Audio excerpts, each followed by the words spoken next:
Bismillahirrahmanirrahim. Assalamualaikum warahmatullahi wabarakatuh. Selamat pagi semuanya, sehat semua ya. Oke, sudah berdoa belum? Kalau belum berdoa, silakan ketua kelas dipimpin berdoa ya. Ibu absen dulu. Siapa yang tidak hadir? Oke, hadir semua ya, nihil. Hari ini kita belajar di laboratorium ya, karena kita akan melakukan praktikum. Praktikum tentang apa? Seperti Ibu sampaikan di pertemuan yang lalu, kita akan melakukan praktikum mengenai larutan penyangga. Nah, Ibu bagi kelompoknya dulu ya. Ada berapa siswanya? 22. Kita bagi 3 aja. Oke, jadi ada yang 8 ya, yang lainnya 7 dan 8. Oke, sebelum kita praktikum, Ibu akan membahas sedikit mengenai larutan penyangga. Tapi sebelum itu, Ibu juga akan membacakan tujuan dari pembelajaran kita tentang larutan penyangga ini. Yang pertama, untuk memahami sifat-sifat larutan penyangga. Yang kedua, melalui diskusi kelompok, siswa itu diharapkan mampu ya menghitung pH larutan penyangga dengan penambahan sedikit asam atau sedikit basa ataupun dengan pengenceran. Ketiga, siswa mampu menganalisis larutan penyangga dan bukan larutan penyangga melalui percobaan. Yang keempat, melalui diskusi kelompok, siswa mampu menjelaskan fungsi larutan penyangga pada tubuh makhluk hidup. Nah, itu kita bahas sedikit tentang larutan penyangga. Di sini Ibu memberikan 2 gambar, ada gambar pempek dan gambar seseorang yang menggunakan obat tetes mata. Yang pertama, gambar pempek. Kalian pernah makan pempek? Oke, tentu pernah ya. Makan pempek itu menggunakan cuka. Nah, cuka itu mengandung asam asetat. Apa rumus asam asetat? CH3COOH. Nah, bukankah asam itu berbahaya? Nah, ya, maka bersyukurlah kalian ya, bersyukurlah kita karena di dalam tubuh kita itu terdapat larutan penyangga yang dapat menstabilkan kadar asam asetat dari cuka pempek tadi. Jadi selama kita mengkonsumsinya tidak berlebihan, tubuh itu dapat mengontrol dan menetralisir sendiri seperti itu. Yang kedua itu penggunaan obat tetes mata. Jika kalian terkena debu, matanya itu kan pedih. Nah, itu kalian menggunakan obat tetes mata agar tidak menyebabkan iritasi ya, begitu. Nah, kenapa obat tetes mata ketika digunakan itu tidak menyebabkan pedih? Nah, itu karena obat tetes mata mengandung larutan penyangga yang memiliki pH sama dengan pH mata, yaitu 7,4.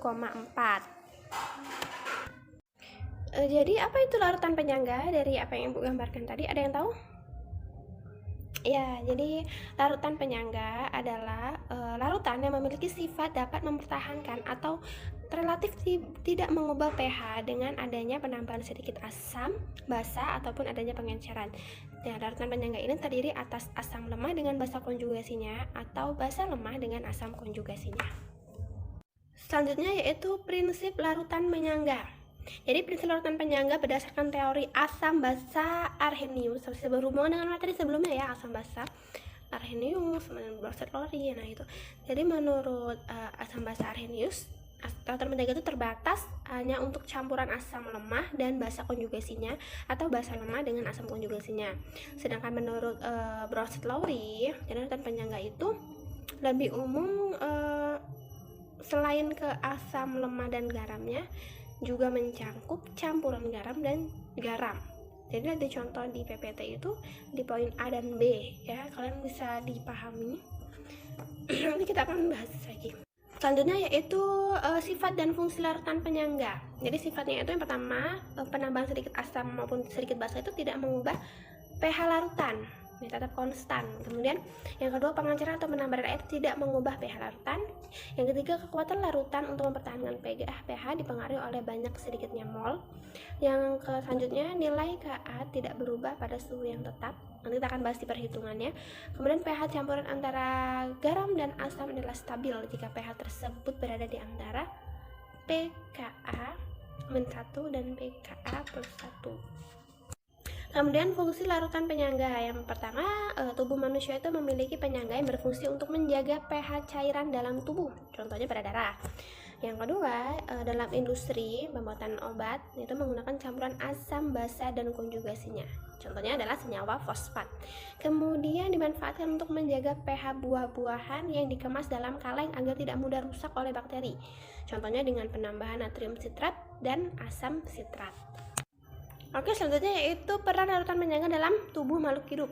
Ini Bu kasih 2 contoh pada ginjal dan pada darah. Yang pertama ya pada untuk ginjal. Jadi di dalam tubuh kita itu terdapat larutan penyangga, yaitu berupa senyawa H3PO4.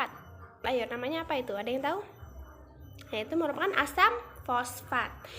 Dan bahasa konjugasinya berupa ion H2PO4 nih. Jadi larutan ini berperan juga gitu dalam sistem pengeluaran ion H+ atau asam ya, berupa urin ya yang dikeluarkan ginjal. Yang kedua yaitu sistem penyangga karbonat dalam darah. Jadi pH cairan darah itu berubah. Jika pH cairan darah itu berubah, maksud Ibu, maka kerja hemoglobin akan menurun, bahkan kemampuannya akan hilang. Cairan darah itu mengandung asam lemah H2CO3. Apa itu H2CO3? Merupakan asam karbonat dan bahasa konjugasinya berupa HCO3- yang dari garam NaHCO3, apa? Natrium bikarbonat, dan KHCO3 adalah kalium hidrogen karbonat. Kedua spesies ini bertanggung jawab dalam mempertahankan pH cairan darah agar sel darah merah itu bekerja secara optimal. Nah, kemudian darah itu kan mempunyai pH kisaran 7-7,8. Nah, di dua nilai tersebut berakibat fatal terhadap tubuh. Nah, di sini kita lihat ya reaksinya. Kalian bisa lihat di situ. Jadi adanya garam akan bereaksi dengan ion HCO3-. Nah, kemudian bagaimana caranya untuk menjaga agar kadar H2CO3 dalam darah itu tetap konstan? Nah, maka senyawa tersebut diubah menjadi gas CO2 dan dibuang melalui paru-paru. Nah, terus adanya si ion OH-, nah itu tuh akan bereaksi dengan H2CO3. Jadi seperti itu cara kerjanya gitu.